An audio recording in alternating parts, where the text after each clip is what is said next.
고난주간을 보내고 부활주의를 보내고 세상이 달라졌습니다. 온통 꽃들로 던집니다. 그런데 가장 아름다운 사람은 누구일까요? 꽃보다 아름다운 사람입니다. 새벽을 깨우는 사람이 훨씬 더 아름다운 줄로 믿으시길 바랍니다. 열왕기는 이스라엘의 왕조 실록입니다. 굉장히 정치적인 이야기입니다. 지금 우리나라가 이슈가 정치적인 이슈죠. 총선 앞두고 정말로 정치적인 이야기가 바로 열왕기입니다. 열왕기상은 다윗이 나이 들어 기력이 극도로 쇠약해진 모습으로 시작합니다. 다윗이 진지하게 왕의 계승 문제를 다 맞추어 놓았어야 했습니다.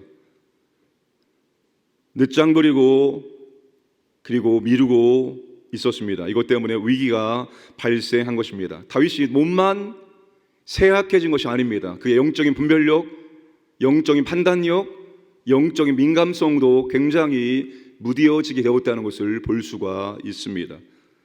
생존한 왕자 중에서 가장 연장자였던 아도니아가 왕위를 찬탈하고자 역모를 꾸미고 진행을 한 것입니다. 여러분, 아도니아는 압살롬처럼 용모가 수려하고 아주 빼어난 외모를 가지고 있는 사람입니다. 요압과 아비아다를 포섭할 정도로 정적인 수완이 뛰어났던 사람입니다. 그러니까 아도니아는 사람들이 볼 때 왕이 될 만한 능력과 조건을 구비한 사람입니다. 그래서 요압과 아비아달이 자격과 자질 면에서 아도니아가 왕위를 이을 적임자라고 판단해서 그를 지지한 것입니다. 그러나 중요한 것은 하나님의 선택이고 하나님의 뜻입니다. 여러분, 이걸 놓치면 안 됩니다. 아무리 좋아 보여도, 아무리 객관적인 조건과 모든 것을 다 구비한 사람일지라도, 정세가 지금 그쪽으로 흘러간다 할지라도, 모든 사람이 그 사람을 지지한다 할지라도, 하나님의 뜻이냐, 하나님이 이 사람을 선택했느냐, 이게 더 중요한 것입니다.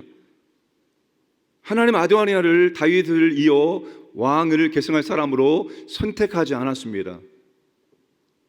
오히려 하나님은 교만과 탐욕과 중심에 하나님이 없는 아도니아를 결국 심판하십니다. 다윗 왕위를 찬탈하는 위기는 다윗이 자초하는 위기입니다. 왜 그렇습니까? 다윗이 하나님의 언약을 지키는 것을 머뭇거리고 미루고 있었기 때문입니다. 여러분, 이미 사무엘하 12장과 역대상 22장에서 하나님께서는 누구를? 솔로몬을, 다윗을 이어서 왕으로 세우겠다 약속하셨습니다. 다윗이 밧세바가 솔로몬을 낳은 이후에 밧세바가 약속합니다. 내가 이 아들을 나를 뒤를 이어 왕으로 세우겠다 약속을 분명히 했습니다. 그런데 다윗이 이 왕에 대한 하나님의 약속을 실행에 옮기지 않고 솔로몬을 후계자로 세우겠다 선포조차도 하고 있지 않았습니다. 그래서 아도니아가 지금이 적기다 싶어서 스스로 왕이 될 것을 공언하고 기병과 호위병을 거느려 왕 행세를 한 것입니다. 여러분, 많은 경우에 우리의 삶 가운데 발생하는 문제와 위기는 우리가 자초한 위기입니다. 왜요? 하나님의 뜻이 무엇인지 알고 있음에도 불구하고 우리가 그 뜻에 순종하기를 늦장 부리고 미루기 때문입니다. 여러분, 신앙생활 어느 정도 하면 압니다. 모릅니까? 신앙생활 어느 정도 하면 알아요.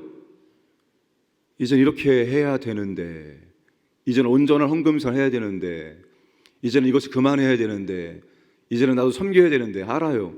모르는 사람 없습니다. 성령이 내주하시는데, 성령 우리를 직접 가르치고 인도하시는데 그 정도 모른다면 여러분, 그것은 뭔가 심각한 문제가 있는 것이죠. 아는데 우리가 순종을 이런저런 핑계와 이유를 대며 늦장 부리고 미룹니다. 내가 분명히 순종해야 될 하나님의 말씀이 이거라는 걸 알고 있는데, 내가 분명히 하나님과 약속했는데 여전히 미루고 있습니다. 여전히 늦장 부립니다. 그로 인해서 우리의 인생에 문제가 찾아오고 위기가 발생할 수 있다는 것입니다. 사랑하는 여러분, 하나님의 뜻에는 절대로 늦장 부리지 마시기 바랍니다. 지금 내 환경과 상황을 따지지 마시기 바랍니다. 미루지 마시고 늦장 부리지 마시고 바로 하세요. 당장 하세요. 지금 하시기 바랍니다. 다윗의 믿음과 늑장 때문에 하나님의 약속이 어그러질 위기에 직면한 것입니다. 이 문제가 어떻게 해결될까요? 누가 이 문제를 풀어가는 중요한 역할자로 감당할까요? 바로 나단 선지자입니다. 나단 선지자는 왕위 계승에 대한 하나님의 뜻을 분명히 알고 있는 사람입니다. 딱 보니까 아도니아의 반란으로 하나님의 뜻과 계획이 무산될 위기에 처한 것입니다. 여러분, 아도니아가 왕권을 장악하면 솔로몬은 죽게 되는 것입니다. 솔로몬은 끝나는 거예요. 그래서 나단이 하나님의 뜻이 이루어질 수 있도록 재빠르게 움직입니다. 밧세바를 불러서 밧세바와 솔로몬의 생명을 구할 계책을 말해 줍니다. 사랑하는 여러분, 오늘 우리 시대는 교회에 나단 선지자와 같은 목회자와 성도가 필요한 것입니다. 이 나라는 여러분, 정치인들은 나단 선지자와 같은 정치인들이 필요한 거예요. 모든 각계각층의 지도자가 바로 이런 사람들이 필요한 것입니다. 대세와 시류에 떠내려가는 시대에 위기가 무엇인지를 정확하게 볼 수 있는 눈이 있는 사람, 이때 하나님의 계획과 뜻이 무엇인지를 철저하게 아는 지식을 갖춘 사람, 하나님의 뜻을 이루어갈 수 있는 지략이 있는 사람, 이런 사람이 교회의 지도자, 이 나라의 지도자가 되어야 됩니다. 여러분, 지도자 한 명 잘못 세워놓으면 나라가 휘청거립니다. 여러분, 국민들이 아무리 힘들게 수고하고 노력해도 지도자가 잘못하면 끝나는 거예요. 내가 지금 어느 쪽의 사람인데 그런 거 따지지 마시기 바랍니다.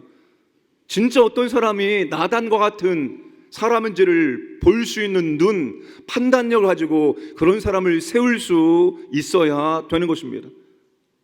지금 여러분, 우리나라 어느 때보다도 정말로 합당하고 필요한 사람이 세워져야 됩니다. 우리나라는 지금 정말로 위기 가운데 있습니다.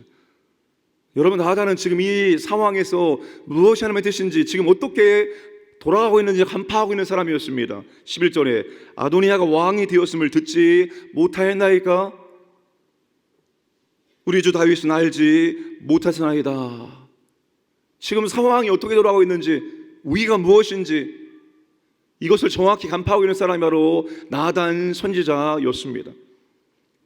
자, 밧세바와 다윗에게 들어가서 했던 말 중에 가장 중요한 말이 있습니다. 17절 말씀 다 함께 읽겠습니다. 시작. 그가 왕께 대답하되 내 주여 왕이 전에 왕의 하나님 여호와를 가리켜 여종에게 맹세하시기를 내 아들 솔로몬이 반드시 나를 이어 왕이 되어 내 왕에 앉으리라 하셨거늘. 지금 밧세바가 무엇을 말하고 있습니까? 맹세하시기를, 약속하시기를, 이것이 하나님의 언약 아니겠습니까? 자, 뒤이어서 나단 선지자가 들어가서 확증하면서 뭐라고 말합니까? 24절 말씀 읽겠습니다. 이르되 내 주 왕께서 이르시기를 아도니아가 나를 이어 왕이 되어 내 왕위에 앉으리라 하셨나이까? 27절 함께 하겠습니다. 이것이 내 주 왕께서 정하신 일이니까. 그런데 왕께서 내 주 왕을 이어 그 왕위에 앉을 자를 종에게 알게 하지 아니하셨나이다. 여러분, 두 사람이 지금 다윗에게 무엇을 강조하고 있습니까? 밧세바는 다윗을 하여금 맹세를 기억나게 만들고 있습니다. 나단 선지자는 아도니아 하고 있는 것이 왕이 결정한 것이 맞습니까? 다시 말해서 왕이 하나님의 뜻을 지키고 있는 것이 맞습니까? 왕의 계승에 대해서 하나님의 뜻대로 하고 있느냐, 이것을 두 사람이 말하고 있는 것입니다. 두 사람 모두 다윗에게 왕의 계승에 대한 하나님의 뜻과 계획이 무엇인지를 정확하게 알려주고 있는 것입니다. 그리고 하나님의 약속에 응한 왕의 올바른 결단을 재촉하고 있는 것입니다. 사랑하는 여러분, 지금 오늘 우리에게 필요한 것이 바로 이런 것입니다. 교회 안에 어떤 성도가 필요합니까? 이런 성도가 필요한 거예요. 우리가 이렇게 하려고 하는데, 이렇게 하고 있는데 그것이 진짜 하나님의 뜻이 맞습니까? 하나님 기뻐하신 뜻입니까? 하나님 약속하신 것이 맞습니까? 하나님의 말씀을 기억나게 만들고 그 말씀의 근거에서 판단하고 그 말씀의 근거에서 행동할 수 있도록 만드는 지도자가 필요한 것이고, 그렇게 말할 수 있는 성도가 필요한 것입니다. 하나님의 약속을 기억하지 못하고 왕의 계승을 미루고 있는 다윗에게 가장 필요한 말씀을 그 두 사람이 하고 있는 것입니다. 사랑하는 여러분, 하나님의 뜻 중요합니다. 하나님의 뜻이 이루어지는 것입니다. 사람의 계획이, 사람의 뜻이 지금 당장에 화려하고 멋지고 대세에 맞는 것 같지만 절대로 그 뜻은 이루어질 수 없습니다. 초라해 보이고 아주 약해도 하나님의 뜻은 반드시 하나님에 의해서 이루어지게 되어진다는 것입니다. 그러므로 사랑하는 여러분, 하나님의 약속의 말씀 붙들고 하나님의 뜻을 붙들고 그 뜻이 이루어질 수 있도록 나 혼자만 알고 있는 것이 아니라 모르고 있는 사람들에게 말해주고 함께 그 뜻을 이루어가는데 협력하시기를 주님의 이름으로 축복합니다.